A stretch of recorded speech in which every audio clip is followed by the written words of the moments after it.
Hi good morning. இன்றைக்கி வந்து சப்பாத்தி காளான் கிரேவி செய்ய போகிறேன். எப்போது நாங்கள் பட்டன் காளான் தான் வாங்குவோம். இனிமேல் இந்த காளான் வாங்கிட்டு வந்திருக்காங்க. இது எப்படின்னு தெரியல, டேஸ்ட் பார்ப்போம். இஞ்சி பூண்டு பச்சை மிளகா, இது வந்து வெங்காயத்தை பொடி பொடியாக அரிஞ்சு வச்சுருக்கேன். அப்புறம் கருவேப்பிலை, அப்புறம் தக்காளியை பொடி பொடியாக அரிஞ்சு வச்சுருக்கேன். அப்புறம் தேங்காய் துருவி வச்சுருக்கேன். கடைசியாக போடுறதுக்கு கொத்தமல்லி. அப்புறம் ஒரு மசாலா வந்து வறுத்து அரைக்கணும். அதுக்கு என்னென்ன எடுத்து வச்சுருக்கேன்னா சோம்பு, 2 காஞ்ச மிளகாய். இந்த மிளகா நல்லா காரமாக இருக்குது, அதனால நான் 2 வச்சுருக்கேன். பத்தாததுக்கு காஷ்மீரி சில்லியும் போட போகிறேன். அப்புறம் காஞ்ச கொத்தமல்லி, அதாவது தனியா, அப்புறம் ஒரு ஏலக்காய், 2 பட்டை, கசகசா, கடல் பாசி, கொஞ்சோண்டு மிளகு, 3 முந்திரி.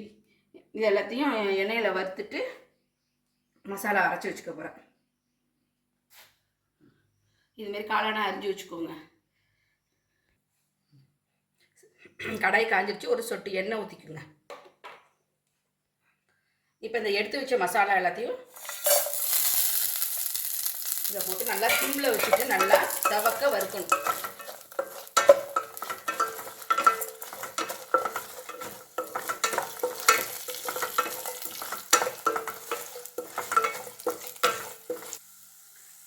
நல்லா செவக்க வறுபட்டு வச்சு இதை ஆற வச்சு இதோட கொஞ்சம் தேங்காய் போடணும். அப்படியே லேசாக ஒரு கரட்டு, ரொம்ப நேரம் வறுக்க வேணாம், லேசாக ஒரு கரட்டு கரட்டி ஆற வச்சு நல்லா மையாக அரைச்சிட்டு வந்துடுவோம்.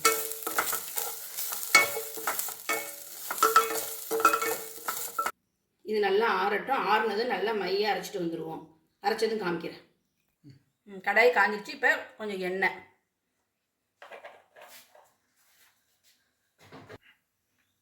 காஞ்சிச்சு. இப்போ பொடியாக நறுக்கின வெங்காயம்,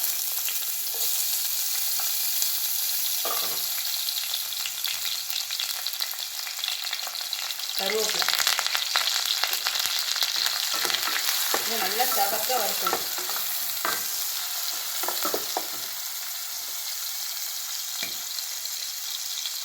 சீக்கிரமாக வதங்கிறது கொஞ்சோண்டு உப்பு,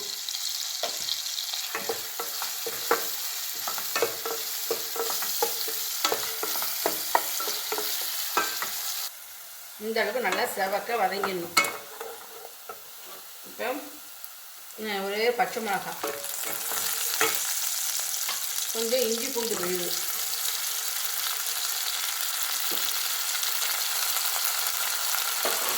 நல்லா பச்சை வாசனை நல்லா வதக்கணும்.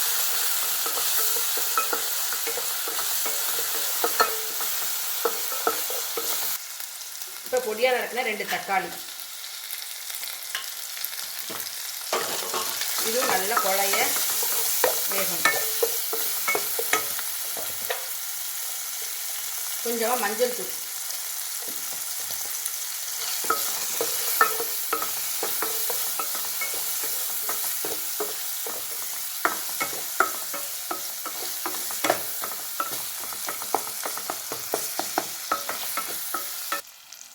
தக்காளி நல்லா குழஞ்சி வெந்துருச்சு. இப்போ அந்த அரைச்சி வச்ச மசாலாவை போடுவோம். அதையும் நல்லா எண்ணெயில் வதக்கிடணும்.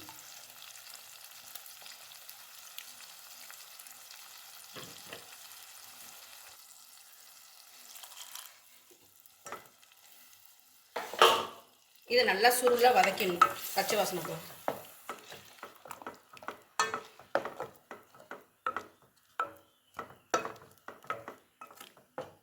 இந்த கிரேவிக்கு தேவையான அளவு உப்பு,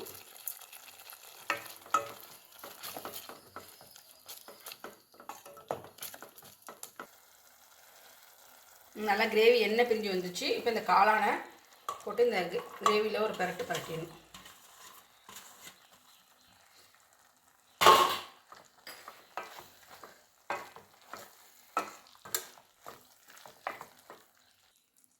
நல்லா இதை மசாலாவில் காளானை போட்டு பரட்டியாச்சு. இப்போ தண்ணி ஊற்றணும், கிரேவிக்கு தேவையான தண்ணி.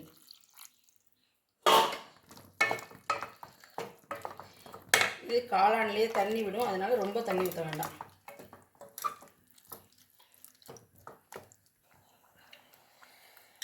இது ஒரு 5 நிமிஷம் ஆனால் வெந்துடும். இதை மூடி வச்சுருவோம்.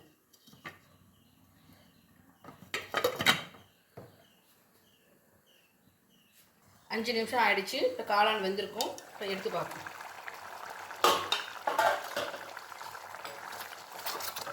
நல்லா வெந்துருச்சு.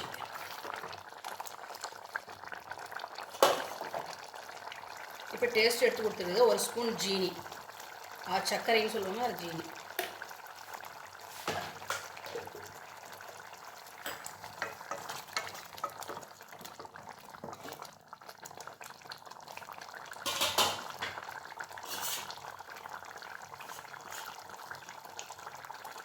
கடைசியாக பச்சை கொத்தமல்லி.